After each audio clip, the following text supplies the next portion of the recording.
အားလုံးပဲမင်္ဂလာပါစပေါ်ဘိုက်ကနေကြိုဆိုလိုက်ပါတယ်ကျွန်တော်လက်ရှိပြောပြပေးချင်တာကတော့ချက်စီအသင်းရဲ့ပလီယာတစ်တွေရဲ့လာစာနဲ့ချက်စီကစားမဟောင်းတွေရဲ့လာစာပေါ့နော်ချက်စီအသင်းမှာဘယ်လောက်တွေရရှိနေရဆိုတော့ကျွန်တော်ပြောပြပေးချင်တယ်ပထမဆုံးအနေနဲ့ချက်စီအသင်းရဲ့ကစားမတစ်ဖြစ်တဲ့မာကိုပယ်လီစထရာကချက်စီအသင်းမှာတစ်ပတ်ကိုပေါင်3သိန်းခွဲရရှိမယ်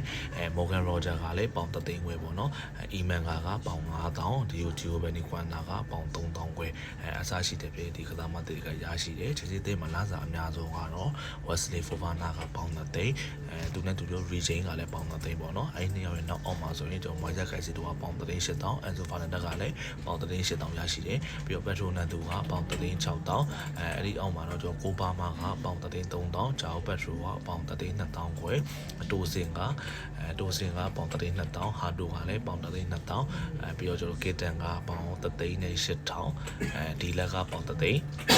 လက်ပိုင်းကိုဝမ်ကလည်းပေါင်3သိန်း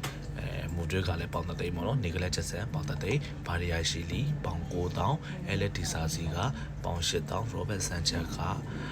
ပေါင်6000 ST ပေါင်ကလည်းပေါင်6000ပြီးတော့ယောဂန်ဆန်ကပေါင်9000ချာလိုဘတ်ကလည်းပေါင်9000ပေါ့နော်မက်ကူဗီကလည်းပေါင်9000ရိုမီယိုလာဗီယာကပေါင်4000ဝယ်မာလိုကိုစတိုကလည်းပေါင်4000ဝယ်ပေါ့နော်ပြီးအဆူကလည်းပေါင်4000ဆလိုနီတာပေါ့နော်ဒီအခုလည်းဒီမှာ strap ပေါ်အတင်ကိုရောက်ရှိသွားတယ်ခုတမဆလိုနီတာလည်းပေါင်4000ချက်စီတင်မှရရှိခဲ့တာပေါ့နော်ပြီးတော့ဒီနောက်ခံလူလေး SME လို့ကတော့ပေါင်3000ဝယ်ရရှိတယ်